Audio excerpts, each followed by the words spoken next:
ำดีเชิญฟังกันทั้งวัน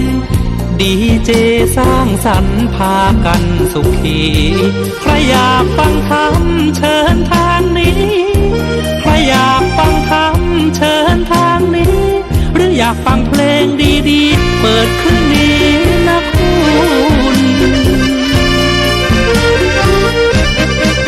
สถานีพระพุทธศาสนาฝากเพลงลอยมาย้ำชาวพุทธสร้างบุญธรรมะจะติดตามตัวคุณธรรมะจะชี้นำใจคุณพิสุสงฆ์ท่านหนุนไว้ให้คุณมาสานสถานีที่ล้ำค่าชี้นำธรรมะเพิ่มปัญญาแตกฉานสอบถามธรรมะข้อใดเชิญลองถามไทยเรื่องที่อยากถามมีธรรมสลับกับเพลงเพราะมีธรรมสลับกับเพลงเพราะและดีเจชอละไว้เป็นเพื่อนคุณ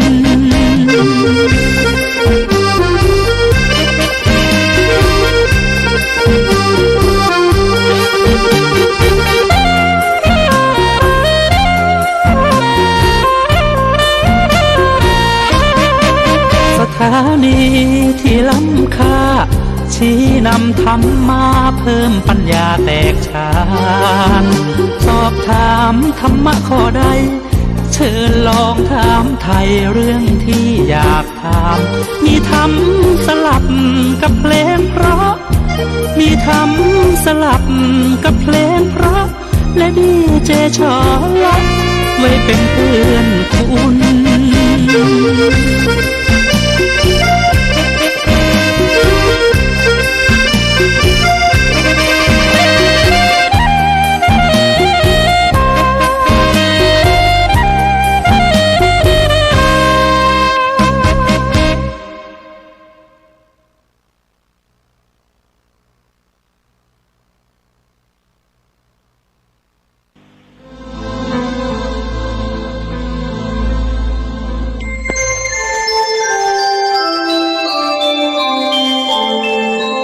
ขณะนี้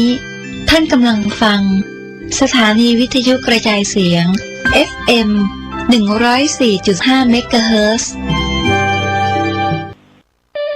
ขอเชิญร่วมถวายเทียนพรรษาประจำปี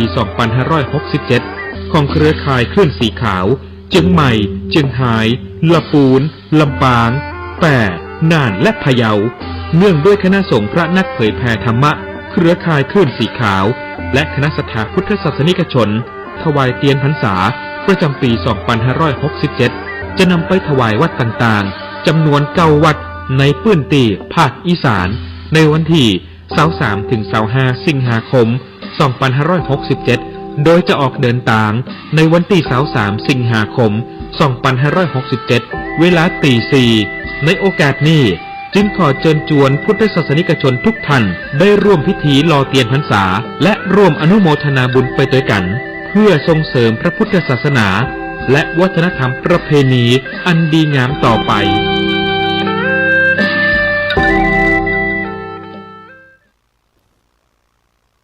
นะโมตัสสะภะคะวะโตอะระหะโตสัมมาสัมพุทธัสสะขอความนอบน้อมจงมีแด่องค์สมเด็จพระบรมศาสดาสัมมาสัมพุทธเจ้าพระธรรมและพระอริยสงฆ์สาวกทั้งหลายขอเจริญพรกับคณะศรัทธาญาติโยมสาธุชนทุกท่านวันนี้อาตมาภาพก็จะได้นำเอาเรื่องพระปิโรติกะเถระอันมีมาในคัมภีร์อัตถกถาธรรมบทขุททกานิกายทันดวรรคแห่งสุตตันตปิฎกมาอธิบายชี้แจงแสดงให้กับคณะศรัทธาญาติโยมสาธุชนทุกท่าน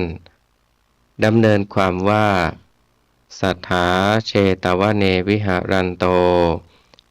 สมัยหนึ่งสมเด็จพระบรมศาสดาเสด็จประทับพระอิริยาบถอยู่ ณวัดเชตวันมหาวิหารกรุงสาวัตถี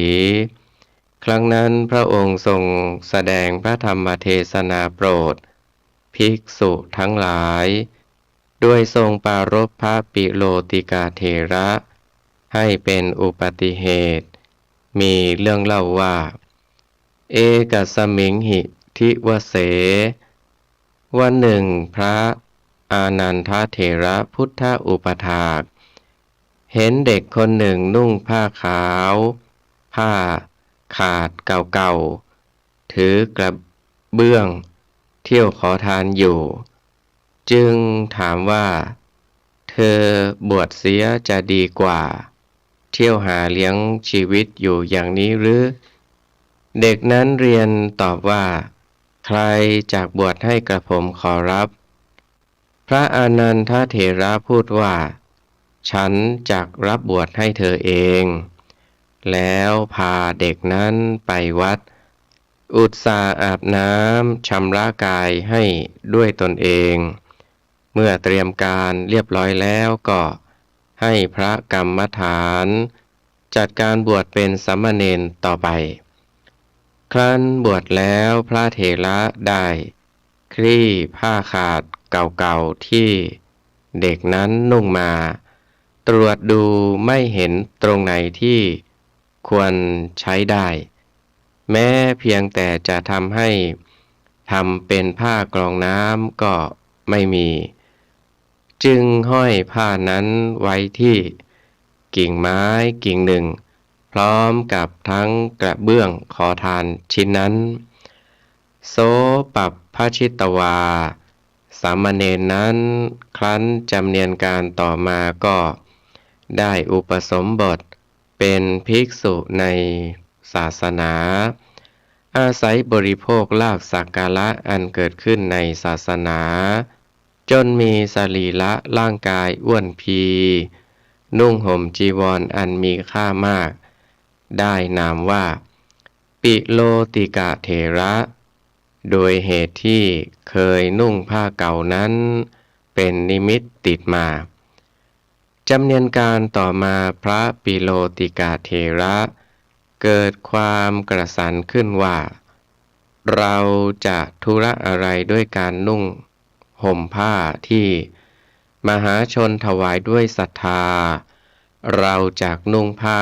พื้นเก่าของเรานั้นดีกว่าแล้วก็ไปยังที่ห้อยผ้าไว้นั้นหยิบเอาผ้าเก่ามาแล้วทำผ้าเก่านั้นให้เป็นอารมณ์สอนตนด้วยตนว่าแน่เจ้าผู้ไม่มีหิริหมดยางอายเจ้าละทิ้งฐานะที่นุ่งห่มผ้าเช่นนี้ไปได้แล้วฉะนั้นจึงปรารถนาจะกลับมานุ่งผ้าขาดเก่าๆนี้ถือกระเบื้องเที่ยวขอทานอีกเล่าเมื่อพระปิโลติกะเถระสั่งสอนตนอยู่อย่างนี้จิตก็สงบหายกระสันไปจึงได้เก็บผ้าเก่านั้นไว้อย่างเดิมแล้วกลับไปวัดอยู่ต่อมาอีกได้ไม่นานเท่าไหร่ก็เกิดกระสันขึ้นอีกจึงไปที่ห้อยผ้าไว้แล้วกล่าวซ้อนตนเหมือนอย่างนั้นครั้นได้สติแล้วก็กลับมาวัดอยู่ต่อมาไม่นานก็กระสันขึ้นอีกจึงไปยังที่ห้อยผ้าไว้กล่าวซ้อนตน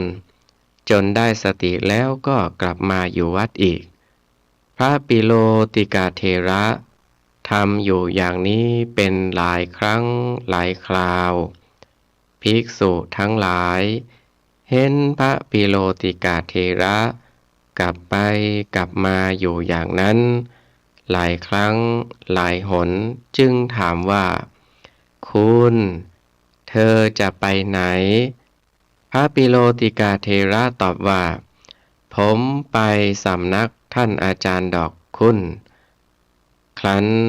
ต่อมาได้อาศัยผ้าเก่าผ้าขาดเก่าๆของตนนั่นแหละทำให้เป็นอารมณ์กรรมฐาน จนห้ามตนได้ ไม่นานเท่าไหร่ก็ได้บรรลุพระอรหันต์เป็นพระอรหันตอริยบุคคลในพระพุทธศาสนาภิกษุทั้งหลายได้ถามท่านอีกว่าคุณเดี๋ยวนี้เธอไม่ไปสำนักอาจารย์อีกแล้วหรือนี้ทางเดินไปเดินมาของเธอไม่ใช่หรือพลางก็ชี้มือไปทางที่ทางนั้นพระปิโลติกะเถระตอบว่าดูก่อนท่านทั้งหลายเมื่อสมัยยังมีความเกี่ยวข้องอยู่กับอาจารย์ผมก็ไปแต่บัดนี้ผมตัดความเกี่ยวข้องได้แล้วฉะนั้นผมจึงมิได้ไปสำนักท่านอาจารย์ภิกษุทั้งหลายพากันนำความกราบทูลแด่สมเด็จพระบรมศาสดาว่าข้าแต่สมเด็จพระพุทธองค์พระปิโลติกะเถระกล่าวอวดอ้างพระอรหัตผลพระพุทธเจ้าข้าสมเด็จพระบรมศาสดาตรัสซักว่าภิกษุทั้งหลายพระปิโลติกะเถระพูดว่าอย่างไรภิกษุทั้งหลายกราบทูลรายละเอียดให้ทรงทราบทุกประการสมเด็จพระบรมศาสดาเมื่อทรงทราบรายละเอียดนั้นแล้วจึงตรัสแสดงแจ้งเหตุตามเป็นจริงแก่ภิกษุทั้งหลายว่าภิกษุทั้งหลายบุตรของเราเมื่อความเกี่ยวข้องมีอยู่เธอก็ไปสำนักของอาจารย์แต่เดี๋ยวนี้เธอตัดความเกี่ยวข้องได้แล้วคือเธอห้ามตนได้ด้วยตนเองบรรลุพระอรหันต์แล้วครั้นตัดดังนี้แล้วเมื่อจะทรงแสดงพระธรรมเทศนาโปรดภิกษุทั้งหลายจึงได้ตรัสพระพุทธนิพนธกถาเป็นปัจฉิมพจน์ว่าบุคคลที่ห้ามอกุศลวิตกได้ด้วยหิริมีน้อยในโลกบุคคลใดเมื่อบำเพ็ญธรรมไล่ความง่วงออกตื่นอยู่เหมือนม้าตัวดีคอยระวังแส้มิให้ถูกตัวบุคคลนั้นหาได้ยากม้าตัวดี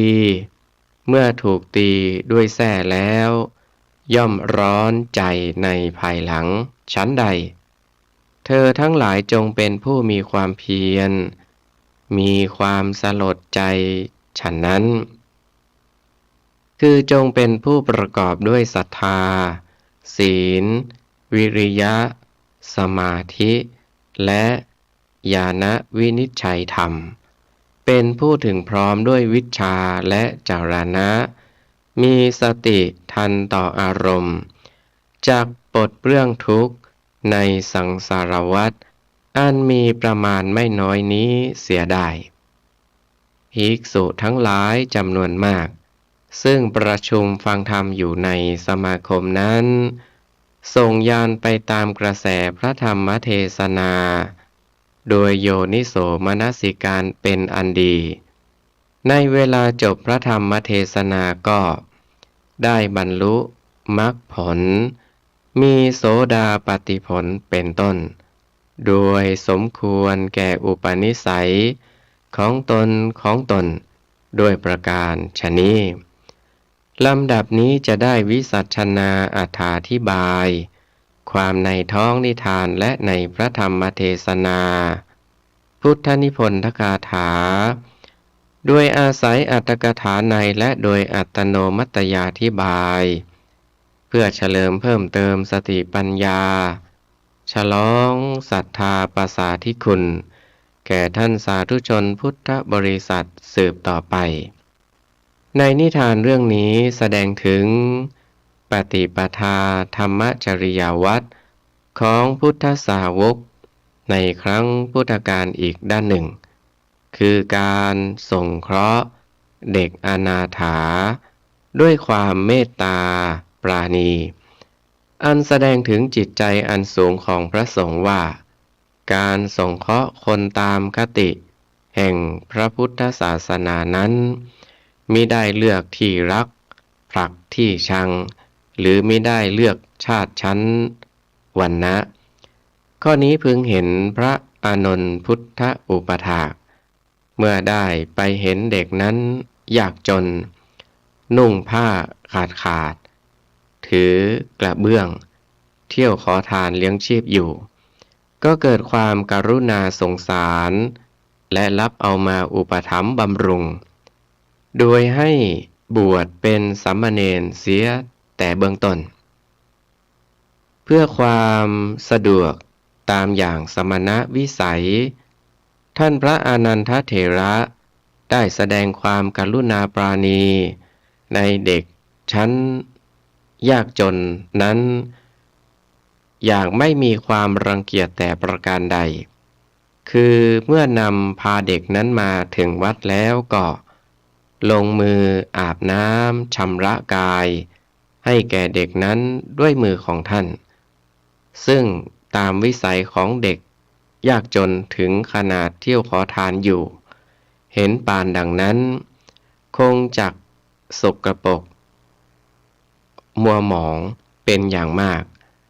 และเมื่อบวชเป็นสามเณรเปลี่ยนผ้าให้ใหม่แล้วท่านพระอานันทเถระยังเอามือคลี่ผ้านุ่ง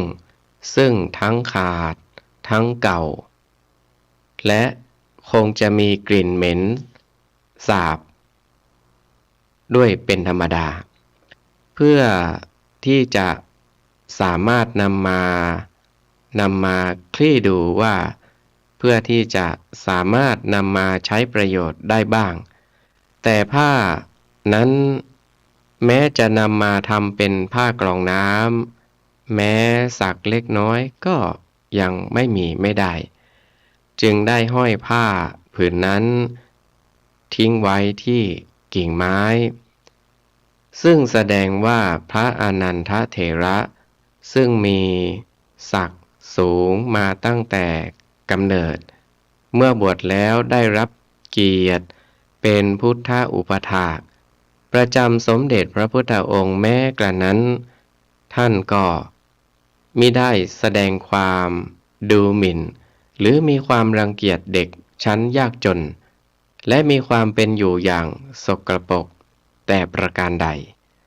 ได้อุปถัมภ์บำรุงด้วยดีขนาดลงมือทำด้วยตนเองซึ่งตามธรรมดาอาจจะสั่งใช้หรือไหว้วานใครๆให้ทำแทนก็ได้อันปฏิปทาธรรมาจริยวัตรของท่านพระอานันทเถระนี้ควรที่ภิกษุหรือแม้อุบาสกและอุบาสิกาจะพึงเชิดชูบูชาโดยนำมาเป็นหลักปฏิบัติสืบกันไว้มิให้เสื่อมสูญไปจากวงการพุทธศาสนาความจริงการสงเคราะห์คนอนาถาเป็นภาระของพระสงฆ์หรือของวัดในพระพุทธศาสนาตั้งแต่ครั้งสมัยพุทธกาลคงมีตัวอย่างปรากฏในนิทานเรื่องนี้แม้ในสมัยต่อมาครั้งโบราณกาลในประเทศไทยของเรานี้ตามที่ปรากฏอยู่ในประวัติศาสตร์ก็ดีหรือสมัยปัจจุบันทุกวันนี้ก็ดีพระสงฆ์หรือวัดในพระศาสนาในพระพุทธศาสนานั้นก็ได้ทำหน้าที่สงเคราะห์คนชั้นยากจนอนาถาเป็นลำดับมาโดยปริมาณและคุณภาพมากบ้างน้อยบ้างตามสมควรแก่วิสัยความสามารถ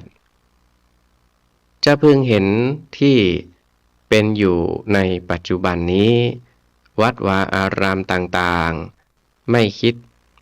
ค่าเช่าที่อยู่ที่อาศัยไม่คิดค่าอาหารการอยู่การกินไม่เก็บค่าศึกษาเล่าเรียนและโดยมาก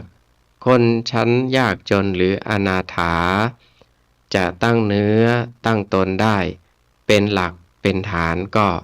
เพราะได้อาศัยวัดวาศาสนามาเป็นทุนในเบื้องต้น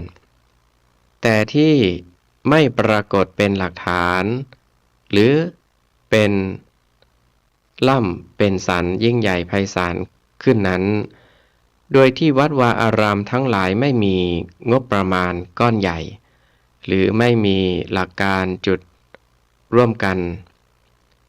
กับหน่วยงานต่างๆอย่างเอาจริงเอาจังถ้าสาธุชนพุทธบริษัททั้งฝ่ายบรรพชิตและฝ่ายคฤหัสถ์ได้ร่วมกันร่วมจุดเดียวกันเป็นหน้าที่เพื่อจะให้วัดหรือศาสนามีกำลังกว้างขวางสามารถสงเคราะห์คนชั้นยากจนให้มีปริมาณมากและคุณภาพสูงขึ้นไปโดยคล้อยตามกาลสมัยก็จะเป็นมหากุศลอันประเสริฐและได้ชื่อว่าเจริญเดินตามรอยแห่งพระสงฆ์สาวกทั้งหลายในครั้งพุทธกาลอย่างมีสมรรถภาพและบริบูรณ์ยิ่งขึ้นด้วยประการฉะนี้อันหนึ่งพระปิโลติกาเถระแม้ถึงจะมาจากคนชั้นยากคนอนาถาแต่ก็มีปฏิปทาธรรมาจริยวัตรอันควรเชิดชูบูชาและนำมายึดถือเป็นหลักปฏิบัติอยู่เป็นอย่างมากคือเมื่อท่านได้บรรพชาอุปสมบทด้วยความสงเคราะห์ของท่านพระอานนท์เป็นอันดีแล้วโดยที่ได้อาศัยพึ่งพิงอิงอาศัยวัดหรือศาสนาทำให้ท่านมีสังขารร่างกายอ้วนพีมีผ้านุ่งผ้าห่มอันมีค่าราคาสูง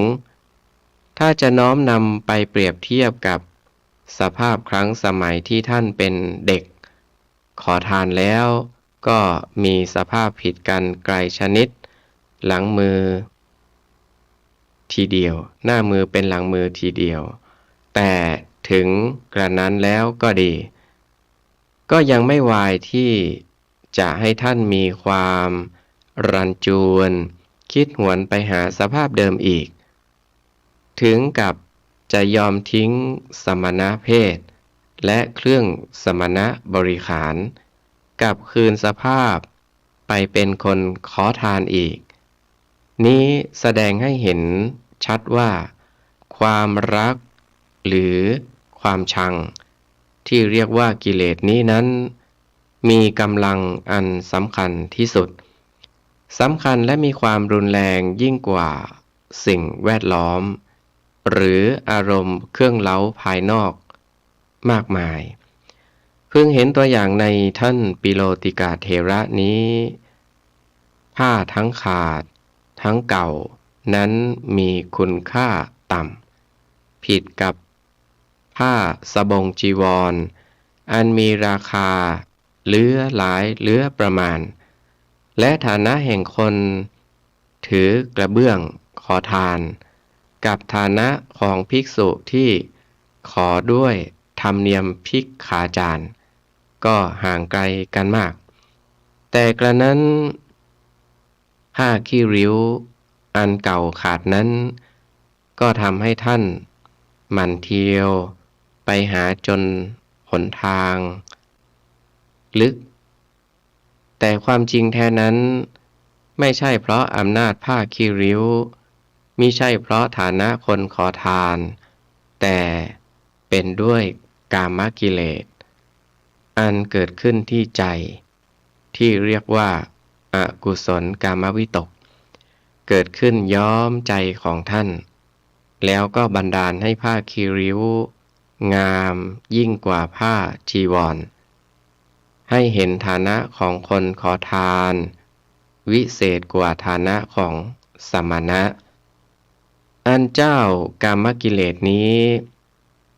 มิใช่แต่มันจะทำให้ พระปิโลติกาเถระเห็นผิดเห็นชอบ เห็นผ้าคิริ้วว่าเป็นผ้าแพรใช่เพียงในสมัยพุทธกาลโน้นแม้สมัยปัจจุบันทุกวันนี้เจ้ากามกิเลสนี้มันก็ยังทำคนดีๆให้สำคัญผิดอยู่เช่นนั้นและเหมือนกันเช่นกันเพิ่งเห็นวัดวาอารามทั้งหลายหาสมภารเจ้าวัดได้ยากคนดีๆเห็นของเน่าของเหม็นว่าเป็นของหอมหลงดมแล้วไม่รู้จักเบื่อก็เพราะเจ้ากรรมกิเลสตัวเดียวเท่านั้นแลไม่รู้จักเสื่อมสูญพันธุ์ไปจากโลกเพราะมันเป็นจำพวกสัจธรรมประการหนึ่งและมันยังจะติดตามทำลายคนอยู่อย่างโน้นและอย่างนี้ต่อไปชั่วอนันตกาลด้วยเหตุนี้ฐานะของคนขอทานก็ดีหรือผ้าขี้ริ้วก็ดีที่มันมีอำนาจติดตามมาเรียกร้องให้พระปิโลติกาเถระต้องเที่ยวไปหาบ่อยๆนั้นจึงไม่เป็นของแปลกด้วยประการฉะนี้แต่พระปิโลติกาเถระเป็นผู้มีสติสัมปชัญญะดีหรือที่เรียกกันว่ามีบุญบารมีมาดีกล่าวคือเมื่อไปถึงที่ผ้าคีริ้วแล้วก็ได้สติและมีสัมปชัญญะรู้สำนึกตัวโดยเอาผ้าคีริ้วนั่นแลมาเป็นอารมณ์ของกรรมฐานเตือนตนด้วยตนเองได้แต่กระนั้นก็ต้องเที่ยวยกทัพไปรบกับเจ้ากามกิเลสจนแผ่นดินลึกเป็นหนทางจึงจักมีชัยชนะได้คือไม่ใช่เพียงครั้งเดียวหรือว่า2 ครั้งที่เจ้ากามกิเลสมันรบกวนอยู่ภายหลังเมื่อห้ามตนได้คือเอาชนะอกุศลกามวิตกได้แล้วเมื่อภิกษุทั้งหลายถามว่าเดี๋ยวนี้ทำไมจึงไม่ไปหาอาจารย์เล่าท่านตอบว่าเมื่อยังมีความเกี่ยวข้องอยู่กับอาจารย์ก็ไปแต่บัดนี้เวลานี้ผมตัดความเกี่ยวข้องได้แล้วอันหมายความว่าอาจารย์ได้แก่ผ้าขี้ริ้วของท่านที่ว่าตัดความเกี่ยวข้องได้แล้วคือตัดห่วงใยในผ้าขี้ริ้วได้แล้วคือตัดสินใจไม่สึกไปนุ่งผ้าขี้ริ้วอีกแล้วภิกษุทั้งหลายสำคัญว่าท่านพูดอวดอุตริมนุสธรรมแต่นำความไปกราบทูลฟ้องต่อสมเด็จพระบรมศาสดาดังแสดงมาในนิทานนั้นแล้วข้อที่ท่านพระปิโลติกาเถระสามารถสอนตนเองได้และในที่สุดห้ามตนเองได้เด็ดขาดโดยใช้ผ้าขี้ริ้วนั้นเป็นอาจารย์คือทำให้เป็นอารมณ์กรรมฐานจนได้บรรลุพระอรหันต์เป็นพระอรหันตอริยบุคคลในพระพุทธศาสนานี่แลเป็นปฏิปทาที่ทำได้ยากและน่าสรรเสริญและควรที่จะถือปฏิบัติ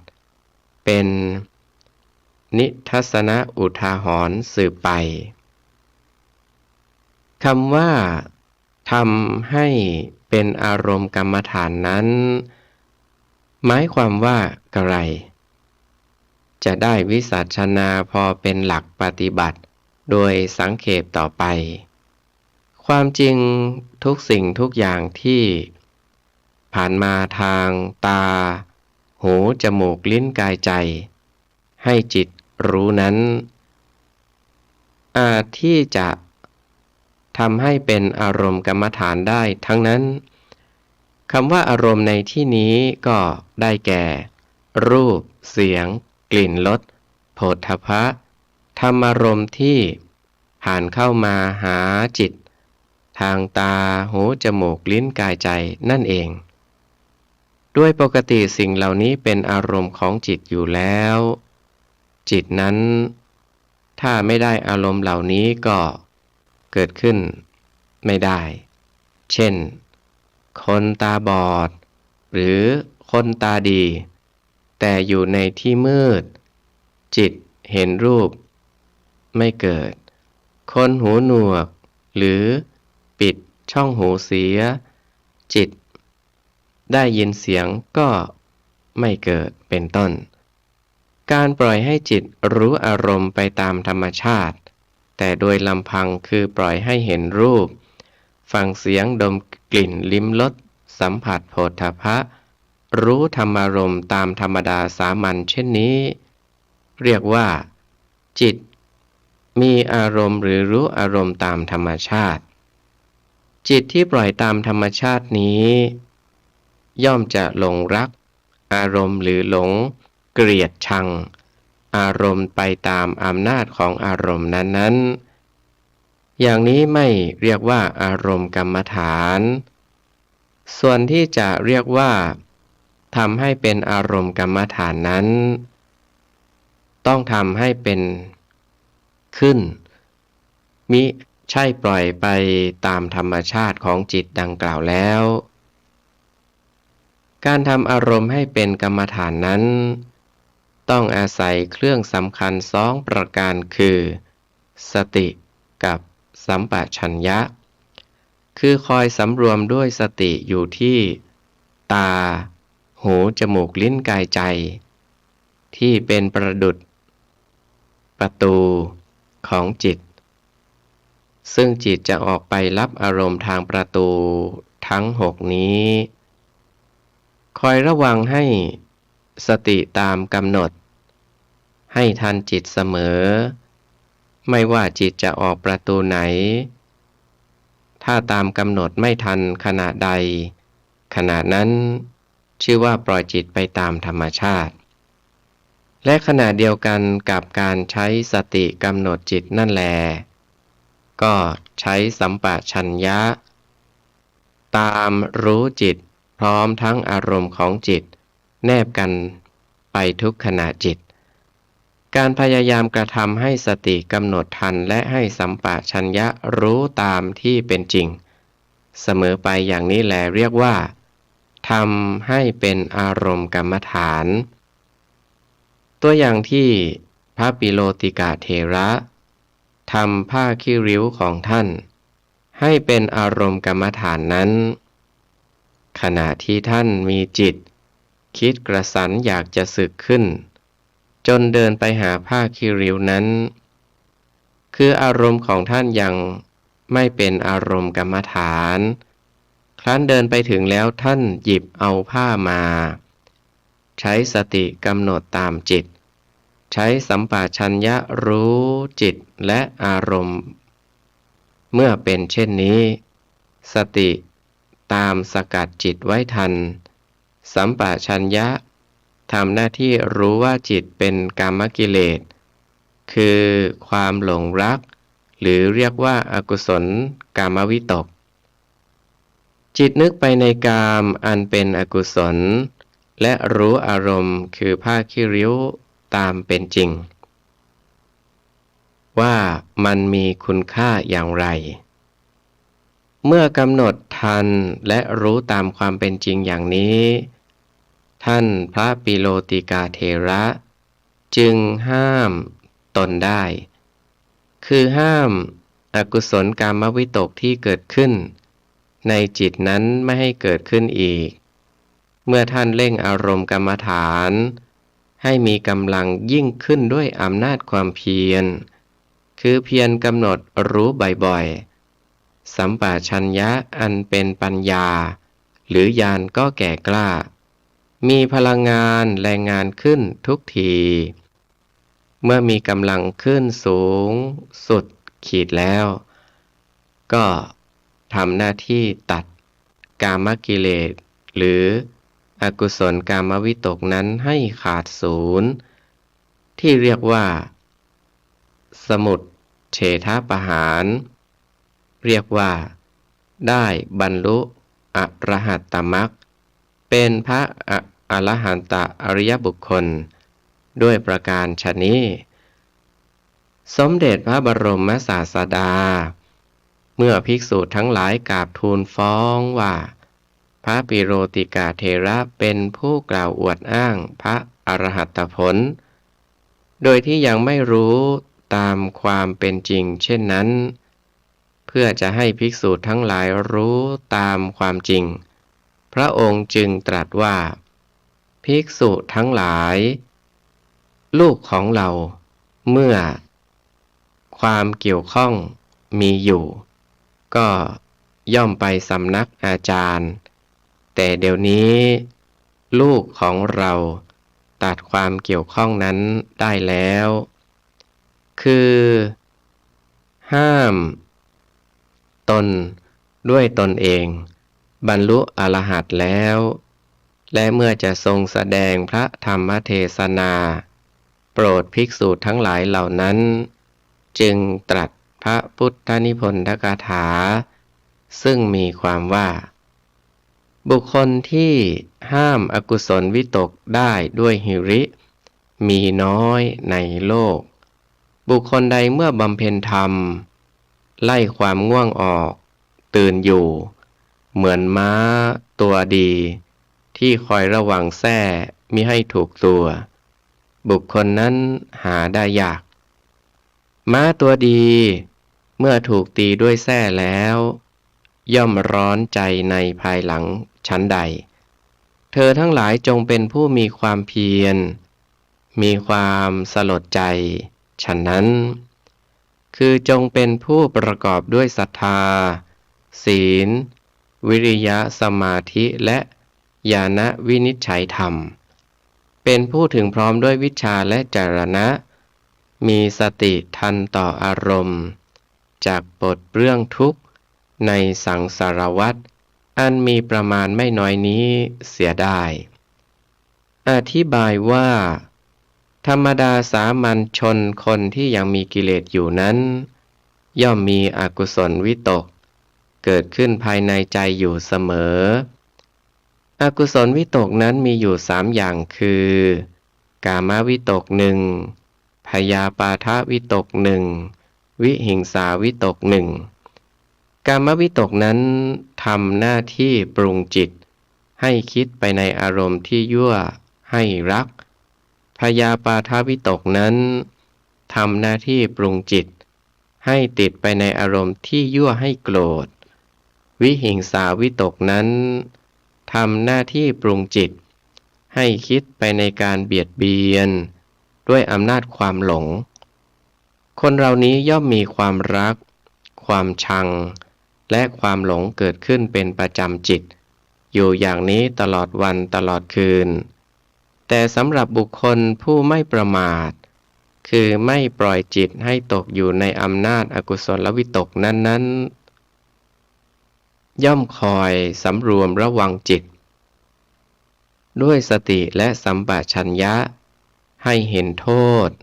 ของอกุศลวิตกนั้นๆแล้วพยายามห้ามมิให้เกิดขึ้นได้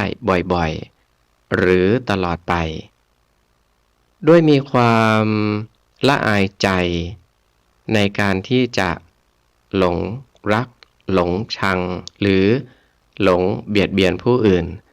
เช่นนี้ก็มีอยู่แต่ก็มีจำนวนไม่มาก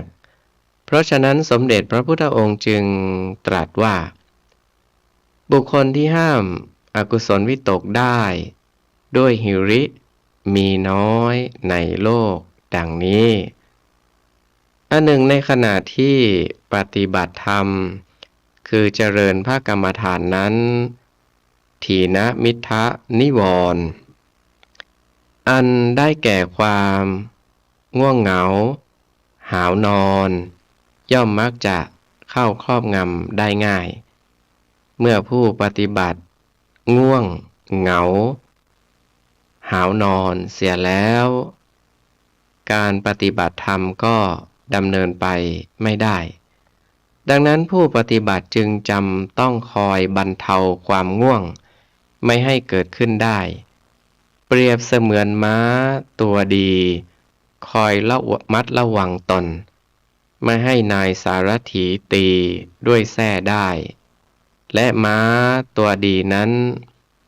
ถ้าบังเอิญถูกนายสารถีตีด้วยแส้เพราะความประมาทไปย่อมเกิดความร้อนใจแล้วพยายามระมัดระวังอย่างดียิ่งขึ้นไม่ให้ถูกตีอีกในภายหลังฉะนั้นสมเด็จพระบรมศาสดาทรงสอนภิกษุทั้งหลายให้มีความเพียรพยายามยิ่งขึ้นอย่าให้ความง่วงเข้ามาครอบงำได้ให้มีความสลดใจในเมื่อตนประมาทปล่อยให้โอกาสแก่นิวรณ์กิเลสเข้ามาครอบงำและเพื่อจะ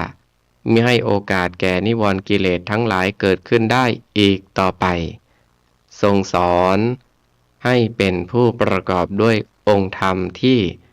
จะเป็นเครื่องช่วยอุดหนุนการปฏิบัติธรรมให้ก้าวหน้ายิ่งขึ้นคือศรัทธาศีลวิริยะสมาธิและญาณวินิจฉัยธรรมเป็นผู้มีวิชา8และจารณะ15อันถึงพร้อมแล้วเป็นผู้มีสติทันต่ออารมณ์ด้วยข้อปฏิบัติดังกล่าวมานี้ก็จักเป็นผู้เปลื้องทุกข์ในวัฏฏะสงสารอันมีประมาณไม่น้อยนี้เสียได้คือบรรลุถึงอนุปาทิเสสนิพพานไม่ต้องเกิดแก่เจ็บตายต่อไปอีกตลอดกาลนิรันดรวันนี้อาตมาภาพ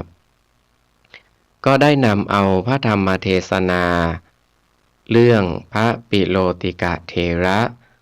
สาธุชนพุทธบริษัทที่ได้สดับรับฟังพระธรรมเทศนาโดยโยนิโสมนสิการคือส่งจิตไปตามกระแสพระธรรมเทศนาเป็นอันดีแม้ว่าจะไม่ได้บรรลุมรรคผลในโอกาสนี้แต่ได้ศรัทธาความเชื่อประสาทะความเลื่อมใสและได้ความรู้ความฉลาดในธรรมอันเป็นปัจจัยสำคัญที่จะให้ปฏิบัติธรรมโดยถูกต้องด้วยดีก็ถือว่าเป็นการสั่งสมอุปนิสัยปัจจัยสืบไปในภายหน้าก็ขออำนาจคุณพระศรีรัตนตรัยคือคุณของพระพุทธพระธรรมพระสงฆ์โปรดดลบันดาลอภิบาลคุ้มครองญาติโยมสาธุชนทุกท่านจงเจริญประสบจตุรพิธพรชัยสี่กล่าวคือมีอายุวันนะสุขะภาละปฏิภาณธนสารสมบัติมีความสุขกายสุขใจเจริญในธรรมะขององค์สมเด็จพระบรมศาสดาสัมมาสัมพุทธเจ้าทุกท่านทุกคนเทอญ